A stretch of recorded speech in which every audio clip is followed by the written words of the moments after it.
Hello, and welcome to the Australasian College of Road Safety webinar. Our topic today is the role of human error in road safety, and we're looking at new strategies for attacking the road safety problem. In case you don't know me, my name's Anne Williamson, and I'm currently president of the Australasian College of Road Safety. I'm also an emeritus professor at the University of New South Wales, and I work on the role of behaviour and safety, especially in transport, specifically road mainly and aviation. Look, before we move on, I'd first like to acknowledge the traditional custodians of the land on which we live, work and learn, and pay our respects to elders who passed on the legacy of knowledge and culture for future generations. Now, I hope that we have a most interesting session for you this afternoon. Just a bit of housekeeping.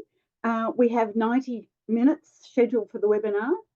The webinar will be recorded and available if you'd like to review it again in a week. We will start with two presenters who are both very well known in human factors and safety, and their presentations will take up the largest part of the webinar.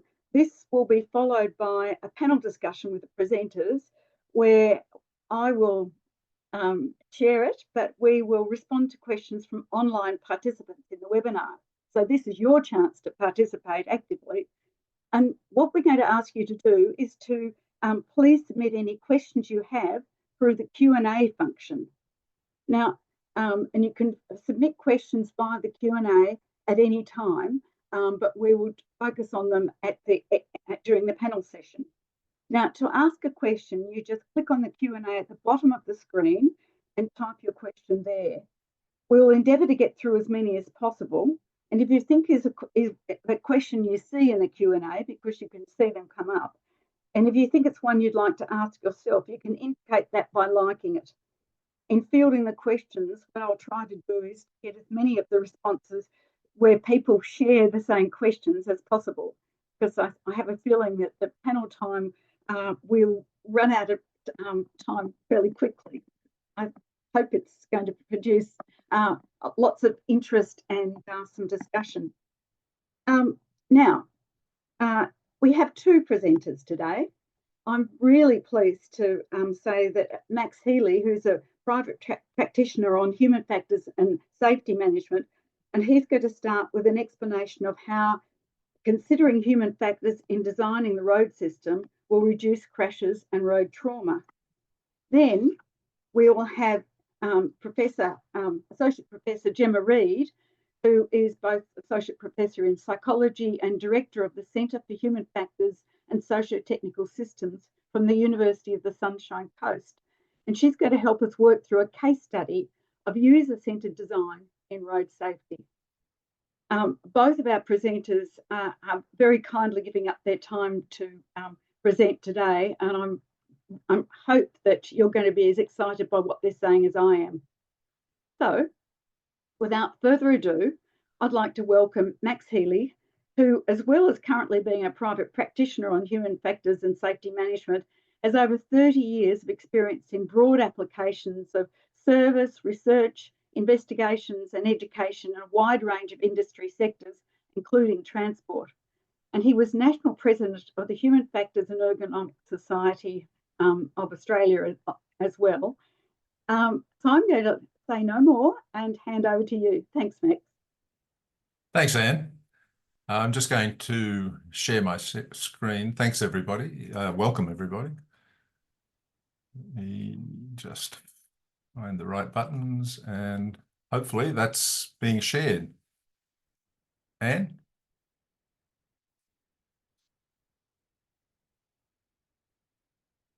I'm keeping my fingers crossed that that's being shared. I'm hoping someone will jump in if they can't see it, either Anne or Gemma. It's on, Max. It's on. Oh, great. Thank you. Lots of thumbs up. I'm glad everybody knows how to do that. Thank you very much, and hi, everyone.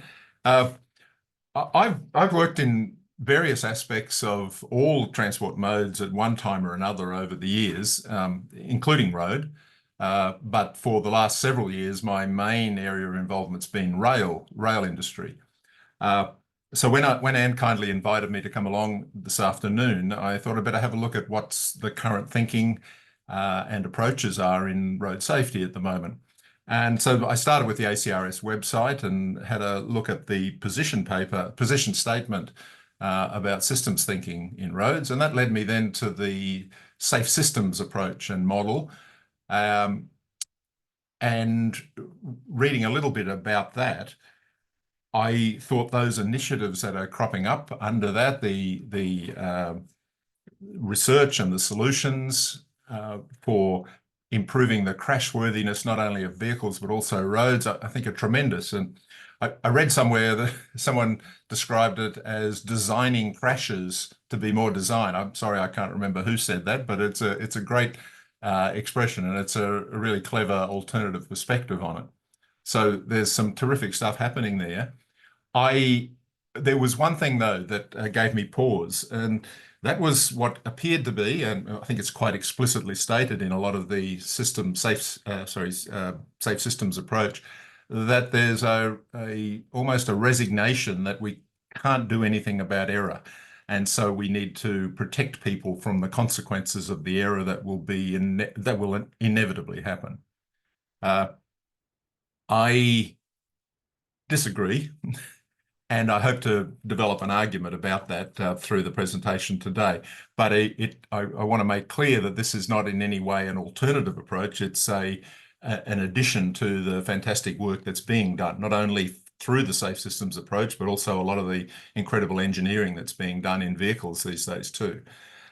So if I can just develop that idea a little more, the catchphrase that I've used so many times in the past when I'm giving presentations or talking to people about it, to err is human, to forgive design, comes from Alphonse Chapanis, who was one of the earlier HF practitioners and people who helped form the field. And of course, it's a take on an early quote by Alexander Pope, I think, to forgive is divine, but we're equating divinity with design here. But the two little logos, I think, are important, and I haven't just put them there because they're neat, cool-looking little things to put on a slide. They actually express the opposite ends of a spectrum in design and the human factors approach to design. The top one, with a person inside a box, it very clearly represents a structure that's been built and then a person has been squeezed into it. The bottom one, which is familiar to most people, I'm sure, Vitruvian Man, a drawing by Leonardo da Vinci, was based on the writings of an architect, Vitruvius, a Greek, I think, architect, maybe Roman, not sure, who wrote a lot of books on architecture in round about 1 BC, I think, or 10 BC, something like that.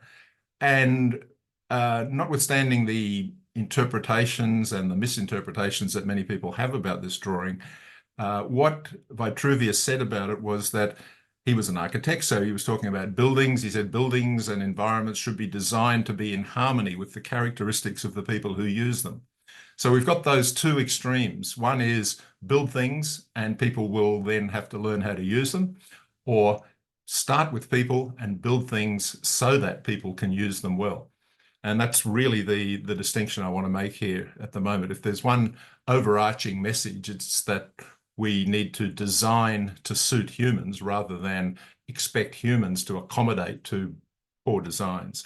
And so if you've read the little blurb that I had in there, you'll already know what I'm getting at here, that we can make a distinction between two kinds of design problem. One is where things don't work as they were intended. So a mistake has been made somewhere along the lines by the designers, perhaps, got the structural calculations wrong or something like that, and an accident happens. And my way of characterizing that is to call that faulty design. The other, though, is where systems, including big safety critical systems, but also all the things we encounter in everyday life, they do work as intended, but they're difficult for people to use them as they were intended. And so this, some might be familiar with this, is the Herald of Free Enterprise, which went to sea with its bow doors open. It's a big car carrier, and the captain didn't know that the bow doors were open, so it capsized. So there was nothing faulty about the ship, other than the fact that one thing that was overlooked was providing unambiguous information to the captain about the state of the systems on the ship. And so that's what we're calling bad design. So faulty design, that's been reduced over the years as engineering has gotten better and better. But bad design, we're seeing examples of it everywhere still today, although it's also, I think, in some areas being reduced by the requirement to integrate human factors and ergonomics principles and practices with design development projects. And I'll talk a little bit more about those. The information that we began with, it began fairly early on in the human factors field with aircraft accidents towards the end of World War II. And I'm not going to go into any tutorial on human factors, but one of the reasons that were found that pilots were crashing a lot of planes was the difficulty in using or understanding the operation of controls and displays in the cockpits. There's quite a bit to it, but as I said, time doesn't permit to go into these in detail. But that led to further examinations as time went on in the nuclear industry, the one I just showed you in marine and other transport industries. There are rail examples and so on. And in all of these, the analyses eventually landed on the fact that the designs of the systems, the physical designs of the systems and the expectations they provided to the people who were using them were what led to the errors that were made. And so a lot of the data and principles and practices in human factors have been learned from these early accidents, and we've been getting progressively better and better at understanding the mechanisms behind error and why that leads to then consequences of these sorts. So if, again, I guess one fundamental message that I want to get across, as well as the design message, is that we need to reframe the idea of error from being a cause of accidents and adverse outcomes to being a consequence of, in many cases, design-induced errors. And how we can conceptualize that is, again, we have the guy in the box here, the conventional view being that equipment is designed for technical, commercial reasons. They have to be that way.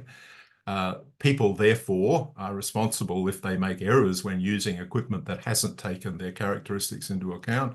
So it invokes the concept of people being prone to error. The assumption that I think, again, I'm happy to be corrected by anyone on this in this webinar, but the assumption that I think explicitly underpins the safe systems approach is that people are error prone, and therefore mistakes will be made, and therefore we can't do anything about it. I don't believe we have any evidence really that people are error prone. We have evidence, a great deal of evidence, that errors occur as a result of a mismatch between the demands of some system and the characteristics of the people who use it. So the strategies, if we think of people as being error prone, typically have been improving in industry. This is anyway, not so much in private practice, in the community, but better personnel selection, improved training, increased motivation, including punishment, and so on.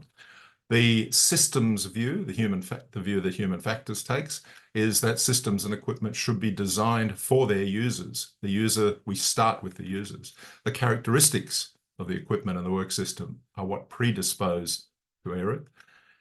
So then we have the idea of an error-prone situation. And a situation is wherever two or more elements come together and interact in some way.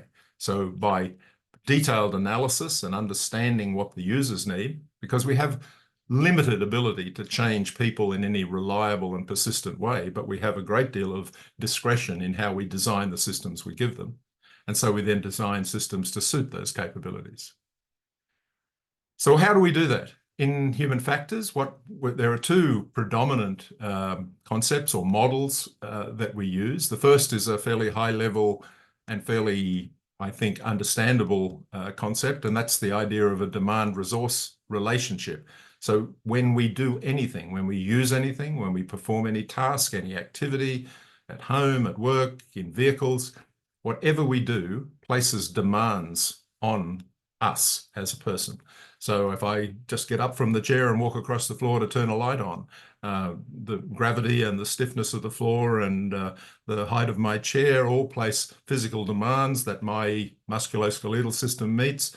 If I need more illumination, the level of light in the room are placing demands on my visual system and so on. So there are always demands. And those demands, when we perform anything successfully, are met with the intrinsic resources we have. The visual, auditory, cognitive, musculoskeletal, neuromuscular resources. So all of these intrinsic human capabilities, which have been very well described, very thoroughly studied, and for which we have a great deal of information, are what we use to meet the demands in various situations. And so we can, not perfectly, and when it's not done, it leads to many adverse outcomes, but we can specify the designs of any system with which we interact to not go outside the identifiable ranges of these human capabilities. So the demand-resource relationship is a fundamental model that we bring to every activity that human factors gets involved in. The other, then, when we accept that there are demands which can be met by our characteristics, we look carefully then at those characteristics.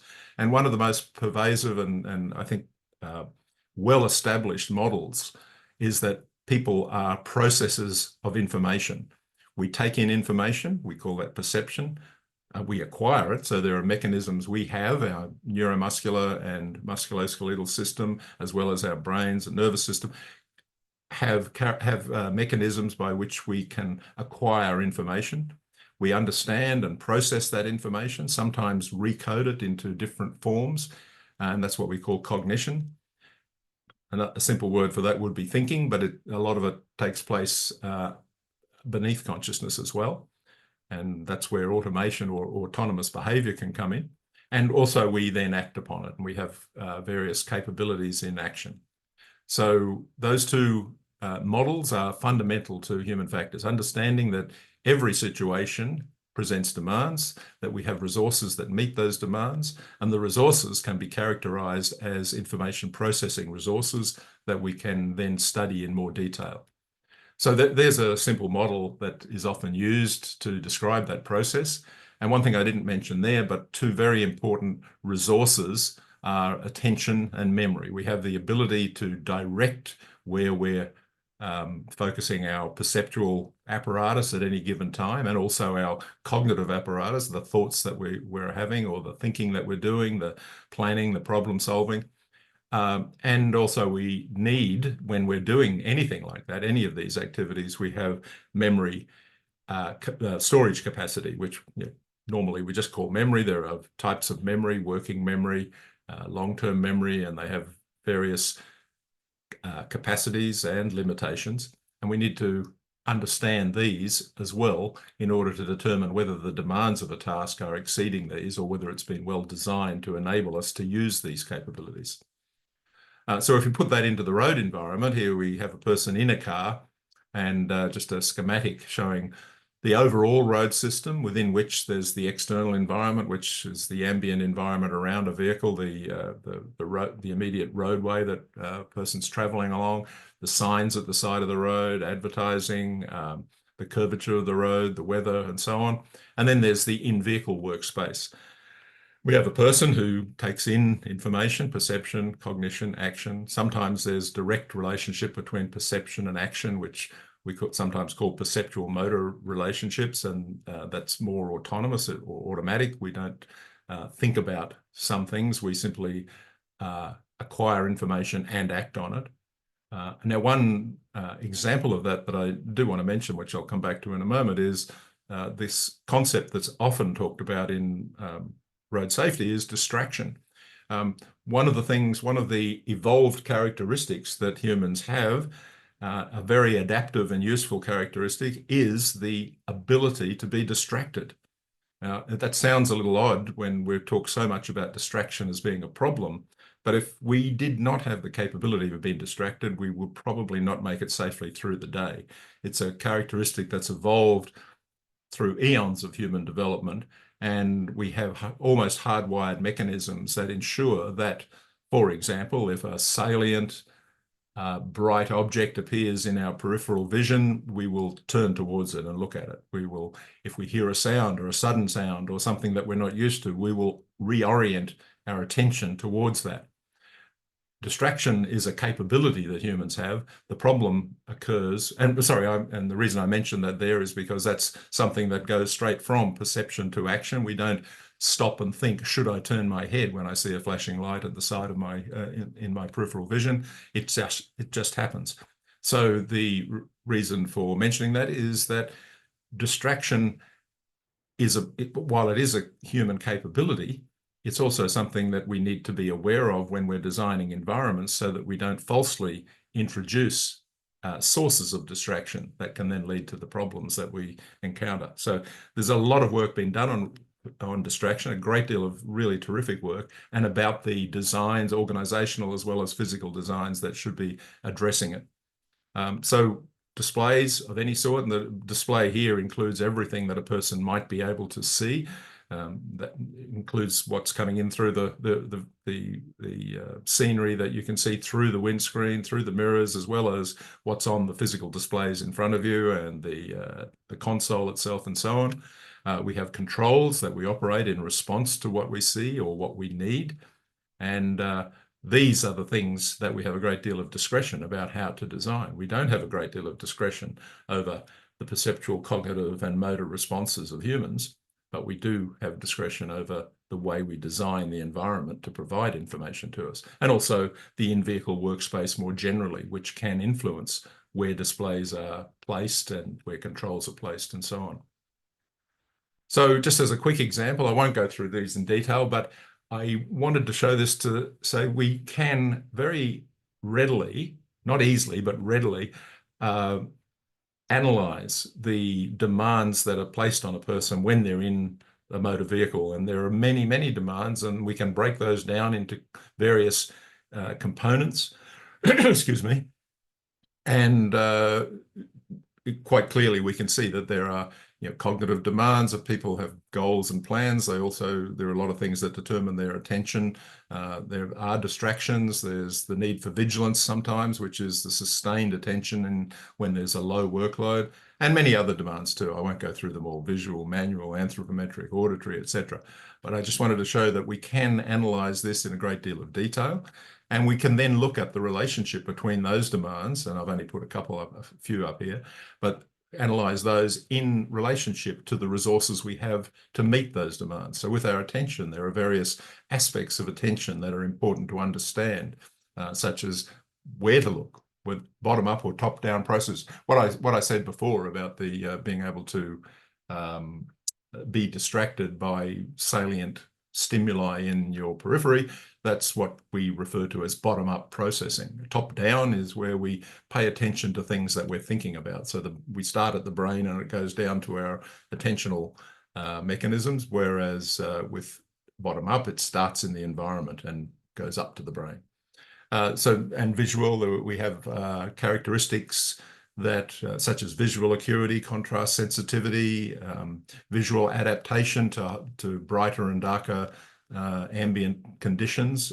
All of these things are characteristics that we have and which are needed, which we need to understand in order to ensure that any design or any environment in which we're placed can allow for as I said before, the identifiable ranges.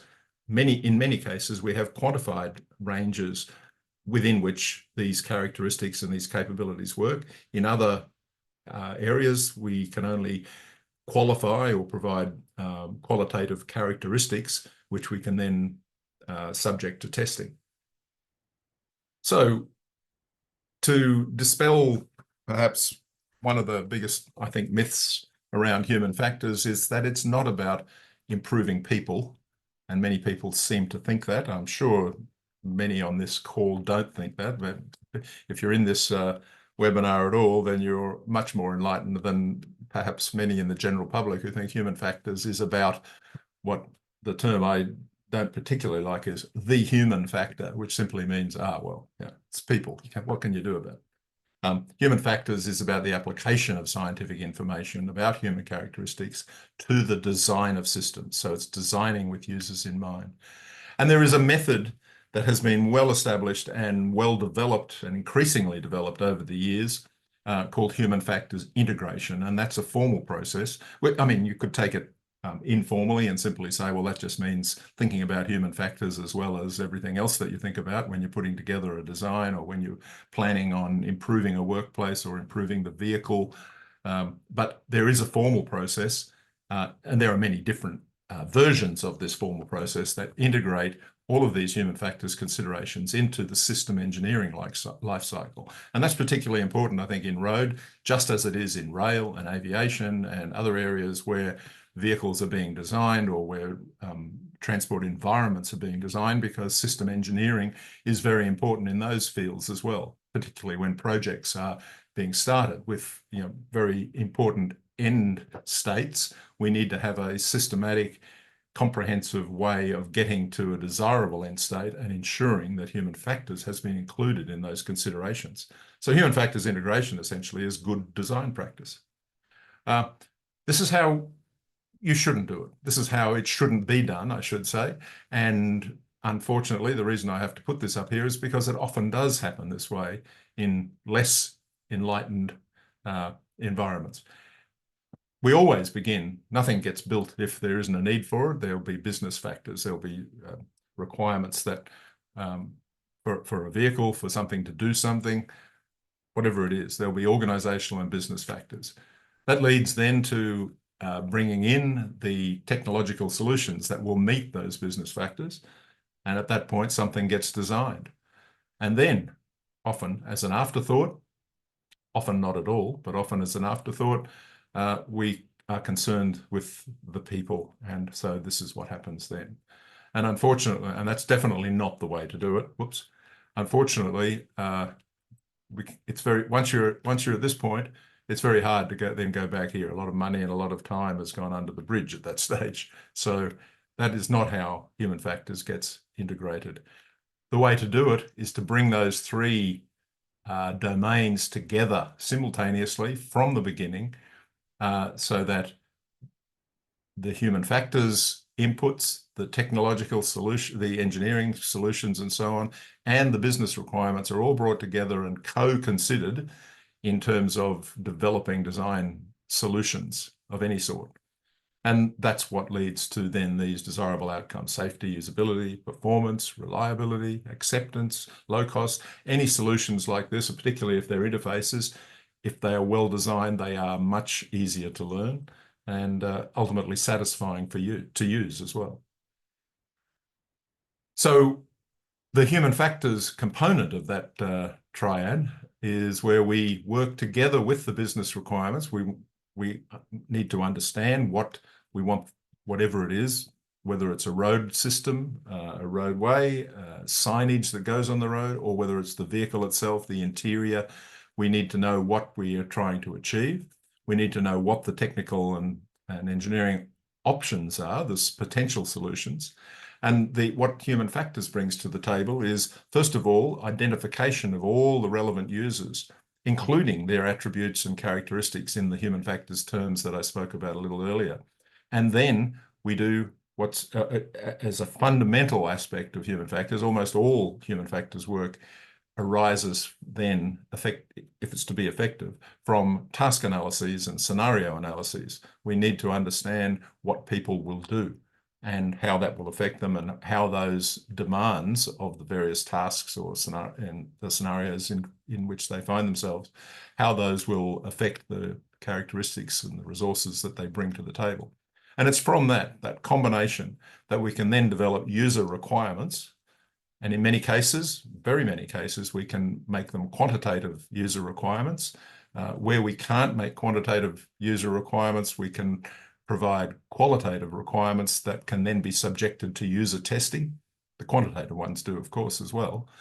So it's important also to have user testing that then informs any changes that are needed to the design, if any are needed.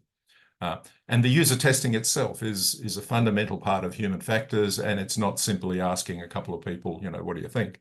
I saw a video the other day, a documentary showing a car designer, and cut a long story short, there was a little snippet in the documentary of what they referred to as user testing, and the users were the 3 or 4 or 5 engineers and designers who had designed the interface, and they were the ones testing it.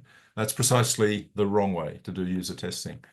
So there are a lot of human factors guidelines on the acquisition of the right kinds of representative users, and they flow from this early identification of users, the types of attributes and characteristics that they're likely to have.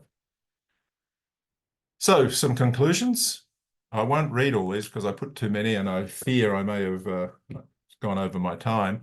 But good design recognizes that human error is an emergent consequence of a mismatch between specific system demands and specific intrinsic human resources. I just want to reinforce that top statement.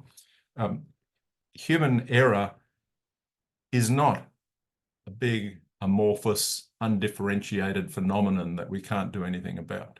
It's a highly specific consequence of a specific mismatch at a specific time with a specific human characteristic that should be able to meet that demand but doesn't. And we can't change human characteristics, but we can change those system requirements. So it's a very specific thing, and it's highly amenable to analysis, to identification and analysis. It's not something that we need to say, well, it's always going to happen. Illness is always going to happen, but in medicine, we don't say, well, let's forget about preventative measures for sickness. We'll just worry about dealing with the consequences. It's the same with error. We don't just say, well, error is going to happen. Let's not worry about trying to change it. It's too big a job. It's no bigger job than doing anything else that involves large proportions of the population interacting with our designed world. So that's I guess the main one. I will pop these down all together and just emphasize that these dot points that I've got here are the ones that I've already talked to in detail. And one last thing, I wasn't sure how many people on this call would know about this, but the New South Wales Transport Network is required under a standard by Transport for New South Wales that human factors shall be integrated into the design and development of new or altered assets. That's anything that transport is responsible for, which may not include private vehicles and so on, but certainly would include many aspects of the road system and human characteristics, to minimize risk from human stumbling over words. Human characteristics are accounted for in the design or redesign and identify any issues which may cause or contribute to human errors. So thank you for all of that. And I apologize if I went over a little bit there, Anne. Over to you. Thank you very much, Max. No, I think you get me certainly very interested, and I can see some flaws coming electronically across our screen. So thank you very much. And thank you for people who started putting questions up. You can keep doing that. Can you just give me the name and phone number of the people who are putting hearts up? Thanks, Max. Right. Well, we're going to move straight on to the presentation by Associate Professor Gemma Reid. Look, I'm so pleased to have Gemma's contribution to our webinar, because Gemma also has a really impressive record of applying human factors and systems thinking in both academia and government, and in a very broad range of domains. And she's also published very widely in this area with 90 peer-reviewed papers and so on. And so we're really lucky. I think we're lucky to have Gemma, who's going to talk today about a user-centered design in road transport and give us a case example of how we go about doing what we've been talking about. Thank you very much, Gemma. Thank you very much, Anne. And can I just get a thumbs up that I'm sharing the right screen? Excellent. Well, thanks very much for having me along for this webinar today. Really interesting, and I've really enjoyed Max's talk as well. For my talk today, I was going to pitch it around human factors, but I decided to focus more on the topic of user-centered design as a sort of broader process that we adopt in the human factors field. I think it's quite relevant as well for people who might see themselves as, traffic psychologists or behavioural scientists or even designers. It's about taking that user-centered perspective on how we do design, and in this case, how we design road environments and vehicles to, I guess, better support the decisions and actions of road users to create safer road outcomes. I guess a key thing for me is that I really wanted to focus on design, kind of first and foremost, as opposed to other behaviour change approaches like education and enforcement. Obviously, those things have a role to play in addressing road crashes, but really a well-designed vehicle and road environment is going to be much more persuasive to people in the moment in terms of really supporting those safer decisions and behaviours. So I'll just go on to talk a little bit about, I guess, why we're here as well. And Max has really given us a good background, but really road safety outcomes are predominantly attributable to road user decisions and actions in the end. I mean, it's not unusual that we see headlines or reports saying, 90% of road crashes are due to human error or road user decisions in some way. And often the road user, is kind of the last person to touch the system. So that's kind of often the reason why.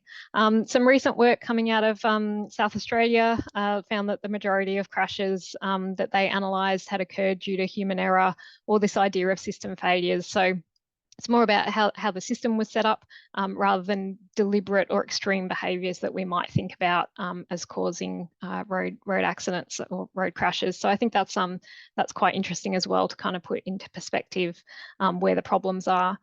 But as Max touched on, sometimes it can feel like understanding decision-making and human behaviour is quite complex, and all those interactions between different road users and interacting with their vehicles and the environment.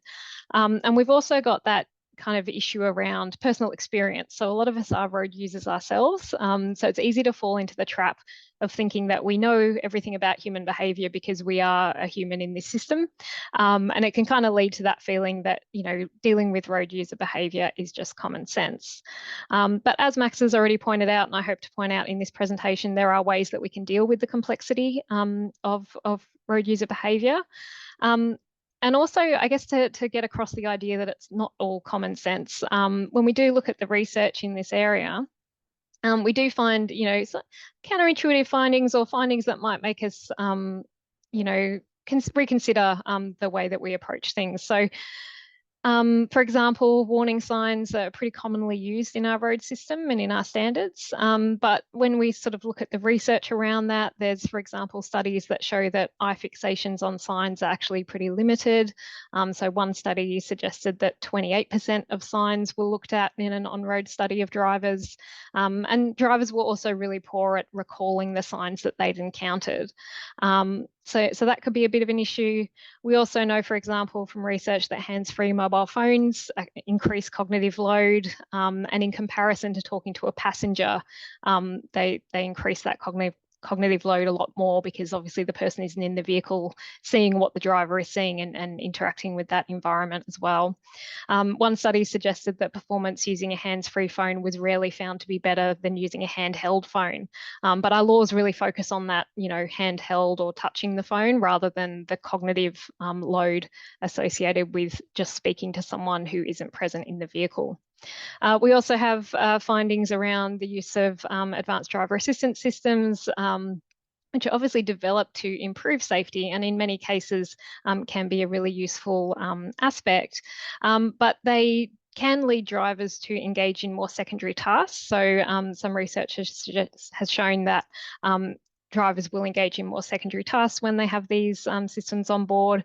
And it really goes to show that a lot of the time we try to design humans out of a system with this idea of reducing human error. But what we really need to do is design safety interventions that kind of work with humans and help humans. So when we think about workload, we don't want to reduce all of the workload of a driver, for example, or change their risk perception. We want to really get them working well with technology and having the best outcomes.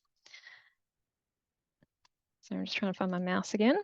So when I think about user-centered design, I've kind of put some kind of key concepts on the screen of what I'm thinking of when I'm thinking about this term. So, and Max has touched on all of this already as well, but incorporating or considering the needs and goals of the end users. So in this case, we're talking about drivers, cyclists, pedestrians, heavy vehicle drivers, for example.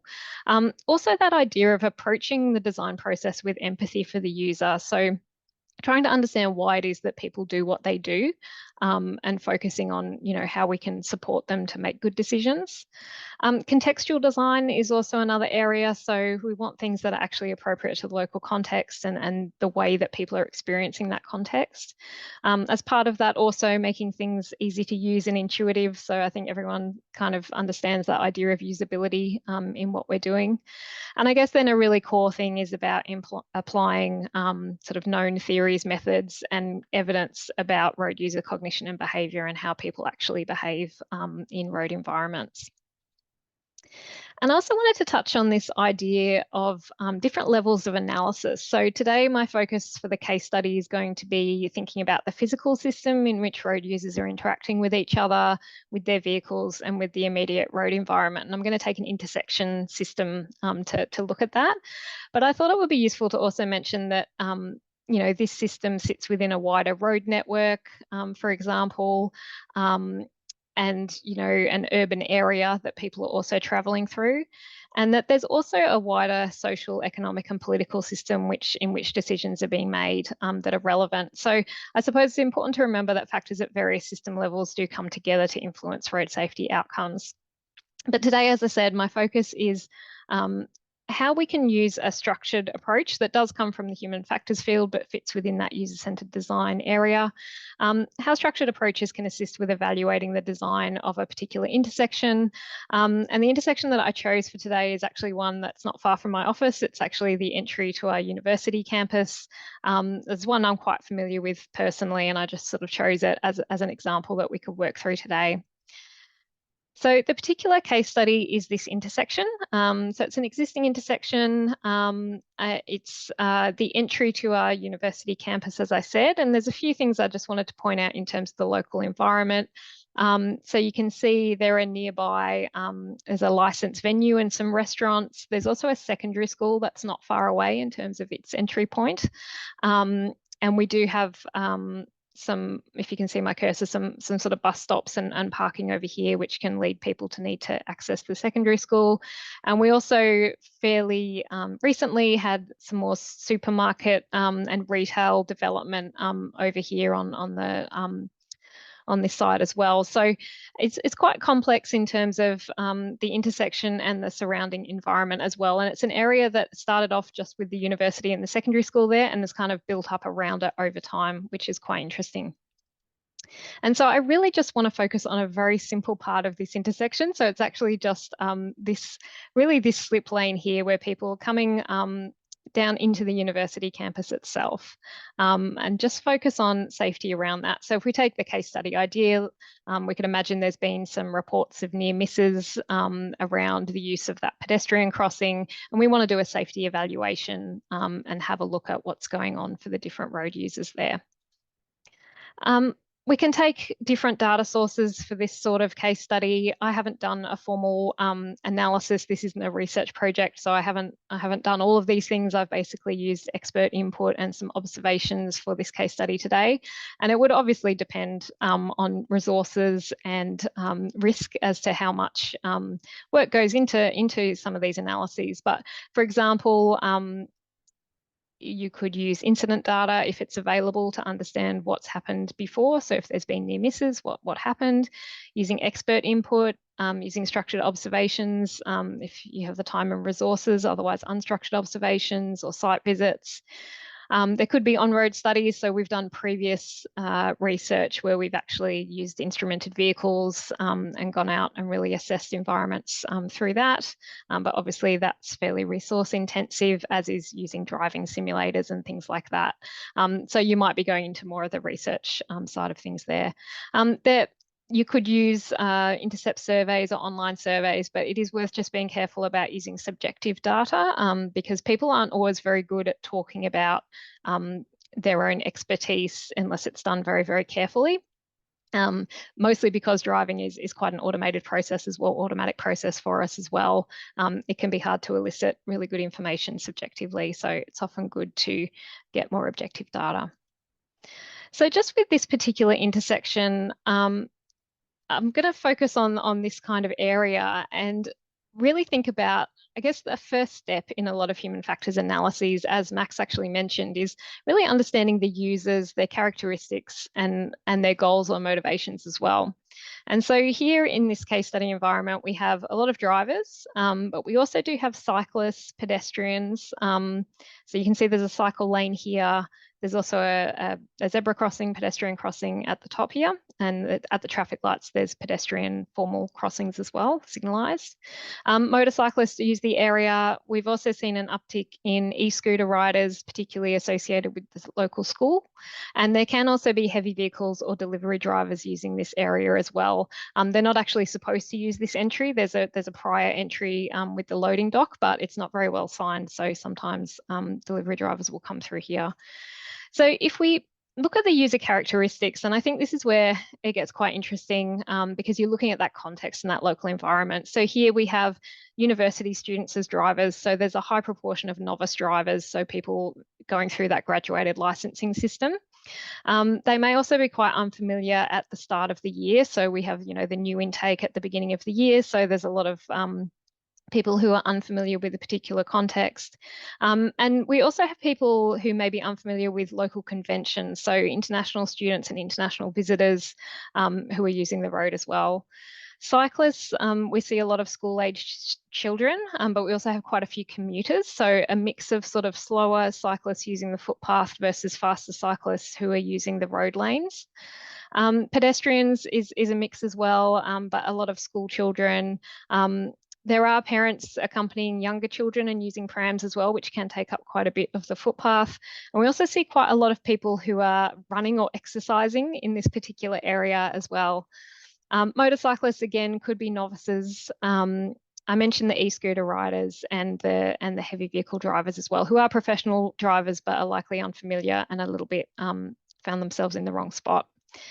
When we get to goals and motivations, so then we like to say for each road user type, what are their likely goals or motivations? So for a lot of the user types, it was about being somewhere on time. So getting to work or getting to class on time. For the pedestrians, an interesting one that comes out is avoiding direct sun or bad weather. So we're up on the Sunshine Coast and it can be very, very hot and it can also be very stormy. And so in those times, you get people running, you get people not kind of looking and things like that. And it's not very nice to be sort of in this large intersection in that, I guess, undesirable weather. We also have our runners who prefer not to stop, they're kind of in the middle of a run. And for our delivery drivers, it's about, finding where they're supposed to be and also delivering on time. And so going from there, so that's a fairly kind of broad analysis of who our users are and what their goals might be. And then what we like to do is apply a more structured and systematic method. So hierarchical task analysis is a really good method for thinking about how we design. So HTA, or hierarchical task analysis, is about, it basically describes what an operator or a road user is required to do in terms of their actions and cognitive processes in order to achieve a specific goal. And what it does is it involves identifying tasks, collecting task-related data, analysing that data, and understanding the interactions between tasks as well. What I really like about it is that decomposition of the tasks. And so you can see in this diagram on the left, which is just a generic diagram, we try to specify an overall goal that's trying to be achieved, and then the sub-goals that need to be done to achieve that overall goal. And then at the third level, it's about what we call operations, or basically kind of tasks or cognitive processes that are related to that. This is an image of a hierarchical task analysis. We often take that and put it into a table or a spreadsheet to make it more usable in terms of going through it as a method, but sometimes it's nice to look at it as a figure as well. And what we can do with once we have a hierarchical task analysis is probably the more interesting thing as well. So an example of a method that could be useful for looking at human error or predicting human errors associated with specific tasks is called Sherpa. And this one, basically, you take each task step from the HTA, so that bottom level of that hierarchy, and you apply a set of prompts to each task step, which are error modes. So if the task is an action-related task, you say, well, could it happen? Could it be done too long or too short? Could it be mistimed? Could it be done in the wrong direction? Could it be done too little or too much? And if any of those apply, you then describe the error that is related to that.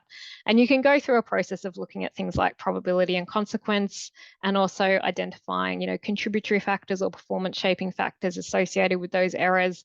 And you can also use it then to look at potential control measures as well. So what I'm going to do now is show you the application of a hierarchical task analysis and Sherpa to this particular intersection, just with some examples.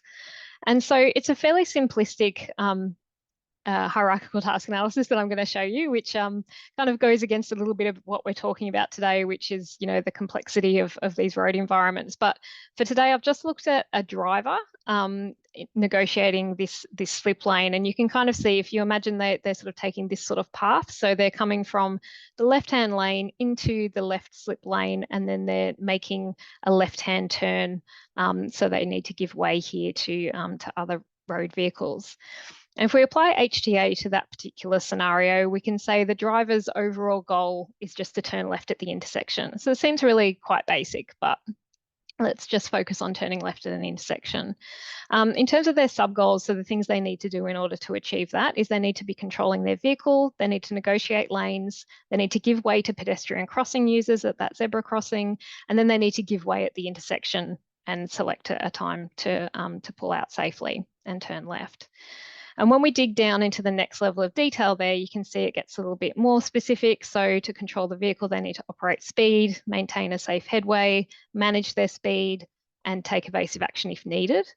To negotiate lanes, they need to select the appropriate lane, check for cyclists who are on this cycle lane through here, actually check for and detect cyclists, and then they need to negotiate right of way with cyclists, because early on in this, it's a little bit unclear who has the right of way. They also need to give way to pedestrian crossing users, which could include detecting and comprehending the fact that there is a pedestrian crossing there, checking for users, detecting users, and then identifying their intentions, whether they're actually crossing or not. And then giving way at the intersection to oncoming traffic. So that's about detecting and comprehending the requirement to give way, checking for oncoming traffic, detecting oncoming traffic, determining a safe gap, and negotiating the turn. So something that's quite simple in terms of turning left, you can break down into quite a lot of detail, which is really handy for this kind of systematic approach. And as I say, there's probably more to this as well. This is just a quite simplified version. And you would want to do this for the cyclist users and the pedestrian users and the e-scooters and the heavy vehicles and motorcyclists. But for this case study, I'm just looking at the driver's view. So if we take, for example, one of those sub-goals, which is control the vehicle, and I've talked through breaking that down into more detail, we can then use the Sherpa method to identify the potential errors that could come up. And this is just a list of some of them. I'll just take one example for today. So if we had the task step of monitoring speed, if that operation was omitted, we could say that a driver doesn't monitor their speed on approach and they fail to slow down sufficiently to kind of negotiate this turn appropriately. Now, in terms of contributory factors, this is probably only going to be for a novice driver or where someone's quite distracted. Experienced drivers are quite good at kind of naturally knowing their speed and appropriate speeds, but because we have this novice driver group, we've included this one in as a credible error. And in terms of risk controls to investigate, so this is where you know, at this point, it's just a sort of brainstorm of what could be done. And here potentially there's not quite a lot we can do with the novice driver, but could we provide some sort of warning to pedestrians that there's a vehicle approaching that isn't slowing appropriately, and maybe, you know, they might want to negotiate whether it's safe for them to step out onto the zebra crossing. So, you know, some of these suggestions are fairly standard things. Some of them would be, you know, innovative ideas that could be investigated further. I won't go through the rest of those. I'll just go into this next task step or sub-goal, which was about negotiating the lanes. So this is about the driver moving from the kind of left-hand standard lane into the slip lane. And if we take this subtask here about checking for cyclists, if that check is omitted, so this would be, for example, a driver checking behind them to see if there is a cyclist coming from behind. And maybe this is only relevant in cases of congestion. So, you know, the driver hasn't just passed the cyclist, but they've been in a queue and the cyclist comes up from behind. Could also be like a novice driver or low exposure to cyclists, so you're not expecting them, or someone who's very, very focused on wayfinding rather than focused on what's happening around them in the traffic. Some ideas around this would be extending the cycle lane. So currently the green part of the cycle lane is only actually shown right up at the traffic light, could be extended back further to make it really clear that there's potentially cyclists there, and also improving just basic wayfinding signage. So people would hopefully have chosen their lane early and been paying more attention to the, you know, the safety rather than the wayfinding at this point in the journey. And just quickly, I'll touch on the giving way to pedestrian crossing users as well. So here we could have checking for users at the pedestrian crossing being mistimed. So this could be someone checking quite early in their approach for pedestrians ahead and not checking again. And that could be a problem if there are faster users. So e-scooters, for example, that come up out of sight quite quickly, or cyclists who are on the footpath. And so here we could have, you know, more dynamic signs when users are sensed to be approaching the crossing, or even chicane fencing or something to slow the pedestrian crossing users before they get to the crossing to give drivers an opportunity to see them. I guess a key thing here that I wanted to emphasize is that you could imagine that you end up with like quite long spreadsheets of these errors and the contributory factors and all the tasks. What I think is really interesting is the risk controls. So, you know, from going through this process, you can identify quite a lot of risk controls. And just from this short process, I guess we identified a couple of controls that are based on vehicle design, and also a lot that are based on the road environment design. So while this particular road design is actually quite a good design already, you know, it's got the pedestrian crossing, it's got the bike lane there, but there are additional things that we could do to minimize risk. And when you consider the you know, the increase in e-scooters in the environment, the young school children, you know, the risk may be worth actually exploring some additional risk controls in this area. And so I guess I wanted to also talk just sort of touch on briefly if we were going to design or test a new intervention based on the Sherpa analysis, just that kind of process or key points that we might want to consider. So firstly, it would be around involving people with expertise in road user behaviour, pedestrian behaviour, for example, to basically understand a bit more about the research that might have already been done, and what kind of you know, cognitive factors we should be considering. We also would want to involve users and local communities. So these approaches are really good when we can actually co-design or use participatory design methods as well. And that's really useful when you use the local community, because then they're actually quite engaged in seeing the design work. And then there's obviously the evaluation process. So, and again, depending on the risk that is associated with the change, it could be that things are tested first in a lab study or in a prototype, just to make sure that they're safe and that people can understand how to use them. Could be some early field studies that have additional controls in place. And I think with those studies, thinking about sample sizes and thinking about the diversity of the users. So not just taking one set of users who are of a similar age and background, but making sure that we're testing a whole range, and particularly with pedestrian crossings, looking at people who might have mobility impairments or other disabilities, to ensure that it's safe for everybody. With implementation, it's often nice to do before and after testing on a site, but also useful to have a control site to make sure you can kind of be sure that the change you've made has had an impact. It's not just other factors that are leading to that change. Really good to have some solid performance metrics focused on key behaviours and risks that we're trying to reduce. And then really key is about making sure that unintended consequences, there's an opportunity to identify unintended consequences and change the design. So Max talked a bit about distraction. So, putting a sign here with blinking when pedestrians are coming, does that actually create a new distraction? Is there maybe a better way to do things? So it's about understanding, I guess, the impacts that it has as well. I want to touch very briefly on going back to this idea of levels of the system. So we've talked about the intersection system today and how some of these methods could help with that. But it's also, I always think it's really useful to be thinking about how issues at other levels can impact on this as well. So in this particular case study, we could also be thinking about, well, is there anything we could do locally around transport and urban planning and integration? So some of those school children who are moving through might be doing it because bus stops are on one side of the road, not on the other side. Is there something we can do around that?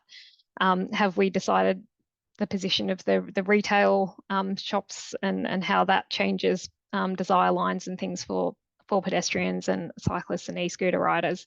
So that's one area to be thinking about with this case study. Also engaging with schools and universities and local businesses. So in that sort of co-design or participatory design, could we actually get some partnerships together that could help with the design and with implementing it as well?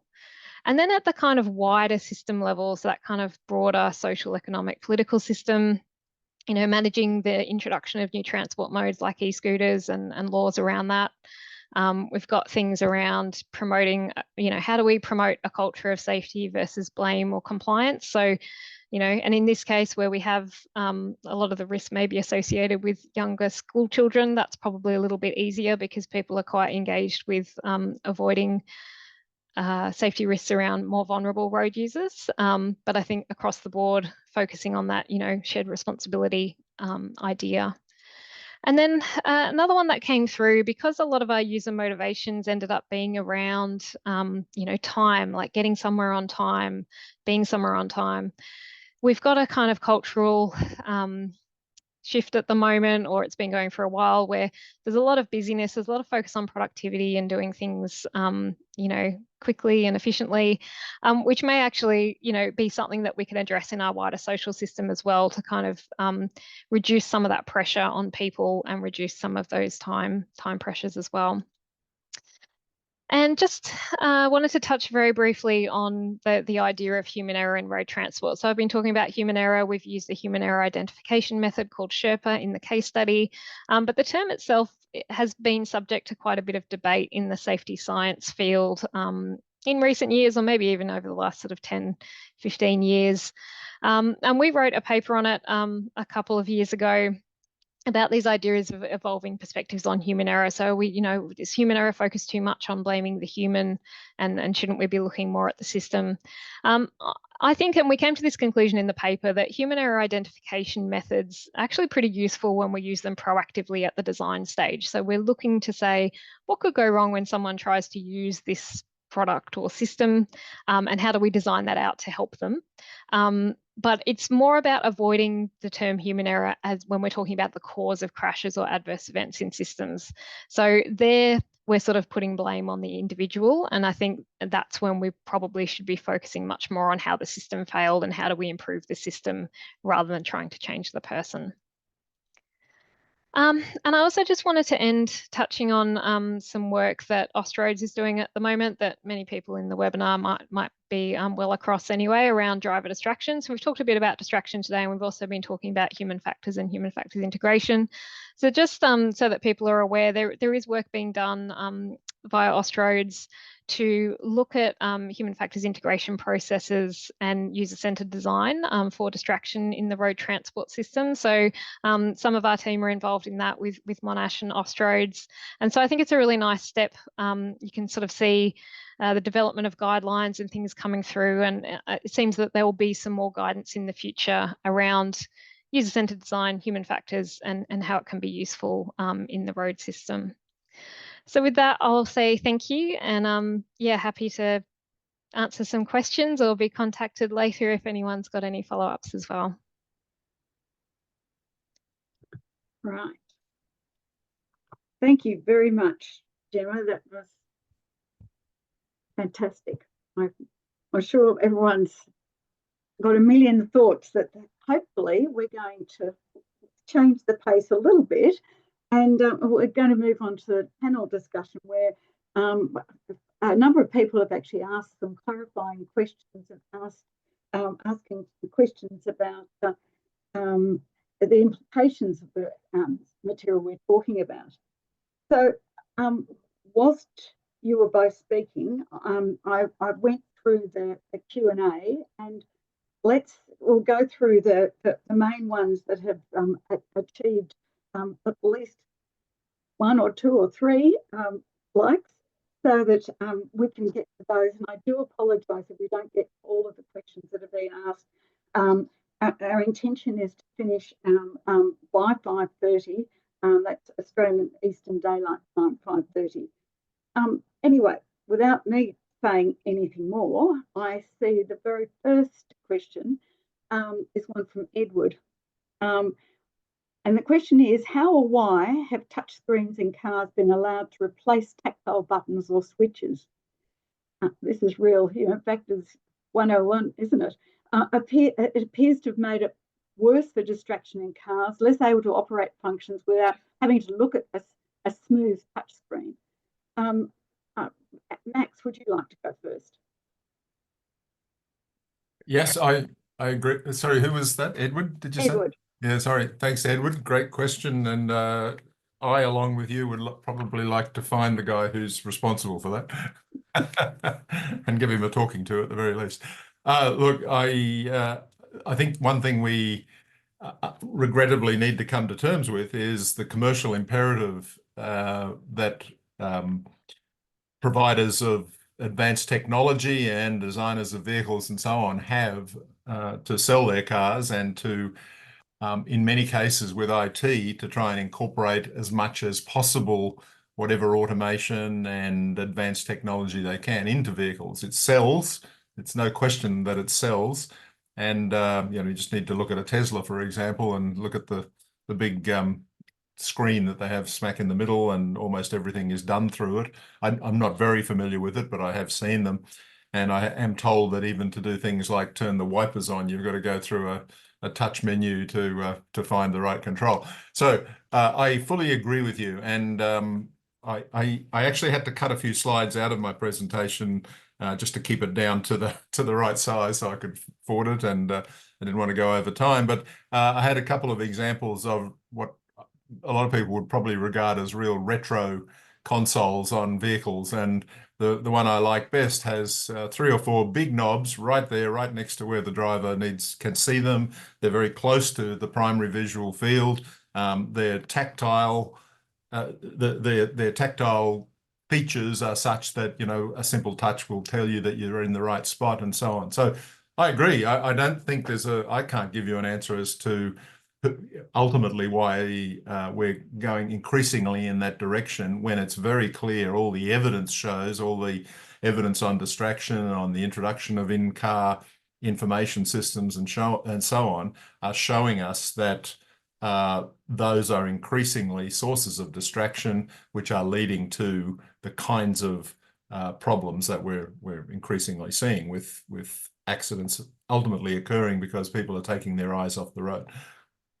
I think it's entirely something that would need to be addressed at a much broader social, political level than we can rather than simply saying, don't do it, and here's a set of checklists. One thing I do think actually that I actually meant to mention before, there are a number of initiatives. They've been going on for quite some time, quite a few years, a couple of decades, in fact, but some recent ones too that one of our and your colleagues, Mike Regan, and his co-workers have been working on ideas of designing for vehicles the sort of checklist that would provide a kind of a star rating of some sort, similar to what's being done for crashworthiness of vehicles and for for road design and so on, that would influence manufacturers if we could show that this is a vehicle that's going to be safer because the design has minimized the need or the potential for distraction, along with other adverse sort of deficiencies in terms of ergonomics and so on. So that kind of approach would potentially be very effective if it could make its way into broad use, so that vehicle manufacturers then would attend to that because it would help sell their vehicles. Yeah. In the same way as the crashworthiness rating is a big influence on vehicle purchase.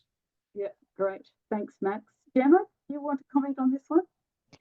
Not too much to add other than I guess the idea that it probably suggests that there's not a lot of human factors integration happening in the design stage in vehicle manufacturing, at least in terms of interface design for the, entertainment systems and things like that. So yeah, it will be wonderful to find a way to, add a bit of pressure onto the manufacturers. Yeah, yeah. I mean, I think that it is starting to happen. I think Volvo maybe recently advertised that they're putting buttons back in. So the button brigade will be back. You mean they're boxy, but they're good? That's a joke for only people who are over a certain age. They wouldn't have seen the movie with Dudley Moore. Volvo, they're boxy, but they're good. Let's move on to the next question. And it's definitely in another area. We've had a couple of questions in this kind of area, but the first one I'd just like to raise is one from Craig Waters, who asks, can we show that road users have been trained and tested to a safe standard measured against an educational framework which would underpin the road interactions and associated risk matrix? This is related to training and design coming together. Gemma, would you like to try answering this one? Yeah, I'm not sure that I have a really great answer for Craig, but it is an interesting question with the challenges of, I suppose, dealing with a user population that is the general public, and how much is, I guess, feasible in terms of education. But I think definitely feeding in ideas around design and how people interact could be used to improve driver education. I think that sort of better understanding of perception, cognition. I know there's been quite a bit of work about training higher level like metacognitive skills in drivers so that they're paying attention to their attention and things like that. So I think there are some improvements that can happen in the education side as well. Yeah, thanks. Max, would you like to talk about that aspect? Just to add one little thing, and that is that I think it's important perhaps to not see training and education as something separate and independent from vehicle design, because there is plenty of evidence over the years, takes a bit of digging to find it, but has been a lot of studies that show that regardless of how skilled or unskilled, how impaired or unimpaired a person is, they will always find it, number one, easier to learn how to use an interface, and secondly, make fewer errors with it. So, no question that if you're impaired, you'll make more mistakes than an unimpaired person, but that same person, or if you're unskilled or untrained, that untrained person will make more mistakes perhaps than a trained person, but they will always make fewer mistakes than if it's a badly designed interface. So the design of the interfaces still, in my mind, is a primary consideration, and that makes it quicker, and it almost is always the case that it makes it quicker and easier to learn things effectively as well. So better design facilitates better learning and better retention and so on. Great. Yep. Look, this is a related question, and I almost wasn't going to ask it because it's related, but I think Sue Tyler's getting a slightly different area, where she says that when talking about human factors and potential human errors, many of these human errors are through lack of development of critical thinking, higher order skills in the learner phase. When will design take this into account, along with better training systems and retesting for drivers to upskill and deal with other factors such as autism, ADHD, and so forth? And she says one size does not fit all in training and design. Max, would you like to perhaps resume what you were saying?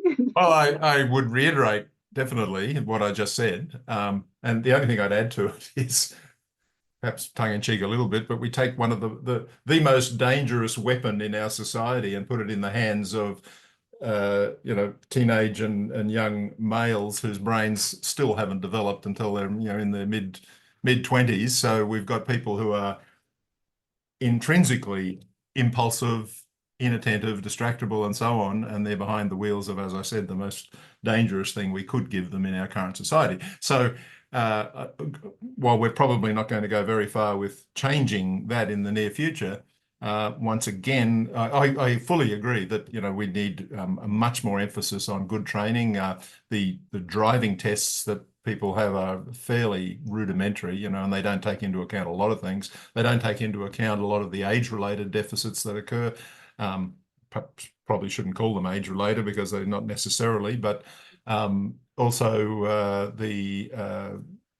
a lot of the, like Sue said, I think the decision-making and higher order critical thinking and scenario-based training and so on, that would give them better skills. So I absolutely agree with her. But I still would also just reinforce that better designed cars will make easier driving. Yeah. Gemma, you mentioned higher order thinking and so forth in your previous answer. Do you want to add anything to this one? I do want to add something, Anne, but it's a little bit down a rabbit hole. But I think it also comes down to, I guess, designing the whole transport system. So we're talking very much about road safety, road transport, driving. But if we design a better transport system where maybe not everybody does have to drive, or their exposure is lower because they're using public transport, or they're using, in some ways, professional drivers more so than the general public. I think that's where, when we take that kind of wider systems approach, it's also about asking, can we provide better transport options for the range of people in society, and attractive options, ones where they're not waiting, a long time. They're not, there's not an equity issue, because currently a lot of the time, public transport, and taking the case study that I have today, it's bus transport only, and the buses aren't that regular. So people are, almost forced to drive. So I think there's that element as well, is this reliance on private road transport that we have in Australia, that maybe in some places we could actually shift in some urban areas. Oh, thanks very much. Look, we've got time for another one, and I think this is asking a slightly different slant on the problem. And Gary McDonald asks, does the human factor model include the attitudinal factors, belief, desire for risk, and so on? We seem to assume road user goodwill, competence, and good behaviour, which don't really fit with what I would expect regard as error. Gemma, would you like to start with that one? Yeah. Risky behaviour. Risky behaviour. Yeah, it is. It can be a tough one to look at. I guess in the case study, we looked at those kind of user goals and motivations. So really sort of, and that view of, well, what is it that people are trying to achieve in this scenario? And is it something that we can support them with, or is it something that we want to, I guess, address? And, I take on board that not every road user is out there, not wanting to take any risks and things like that. So we do have people who exhibit high risk behaviour on the roads, and that is a really challenging situation. We've actually got a research project about that at the moment. What we're doing with that research project is looking at the wider systemic reasons why people might engage in those behaviours. So, are they not engaged with their community? Why is it that they don't feel that they have a responsibility towards others on the road? Are there substance use issues that could be addressed through the health system, mental health, things like that? So I think some of these questions are kind of getting to the complexity of the road transport system, but I think design can kind of work at those multi-levels. Yeah. Okay, thank you. Yeah.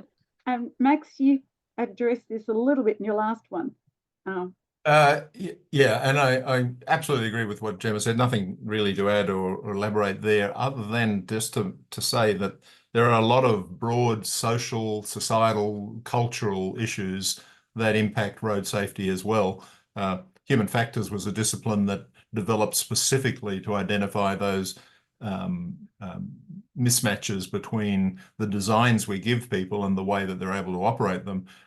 It's only when you then broaden that out as one component, but only one component of all of the other disciplines that need to come together to address those bigger systemic issues in the road system. We need to be working with psychologists and social workers and politicians and everybody who may be involved in affecting societal norms and culture and so on.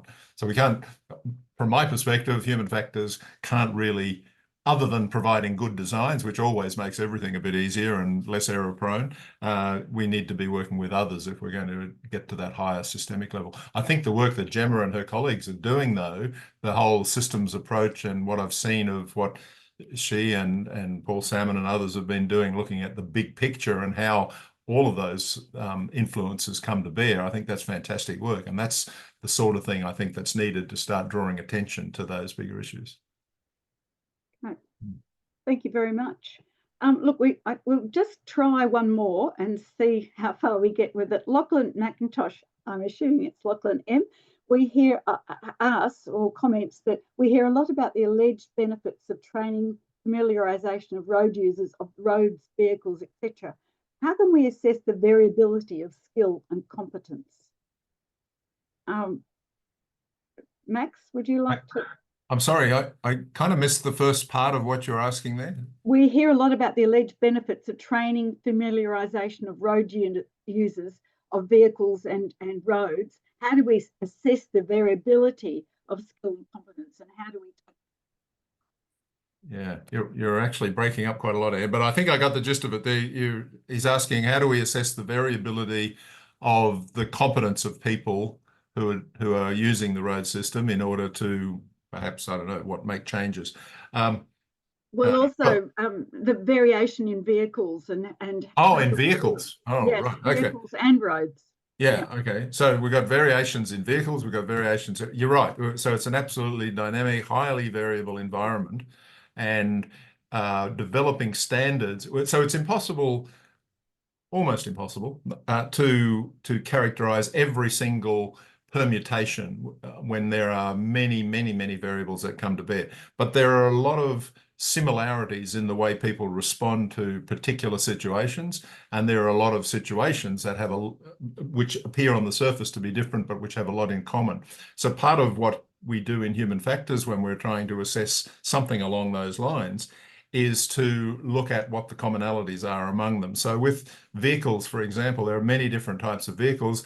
One of the overheads that I deleted from my presentation was one that showed how unbelievably varied are the consoles within a vehicle, even among the same manufacturer, let alone between different, or same makers, let alone different makers. But what we need to do there is determine, from a design perspective, what are the critical things that people need to be able to see, reach, touch with minimum impact on their driving, and what are the things that are not important? Unfortunately, many of the things that are not important many of the things that are regarded by the designers as not important are things that people have to search for while they're driving, like the demister button and things like that. It's terrible design. So I'm not sure if this is on the track of the question, but there is a lot of variability between vehicles that can be addressed by good design principles. And there's no doubt a lot of variability. I've had a lot less to do with roads themselves, but certainly with signage, I've had a fair bit to do over the years.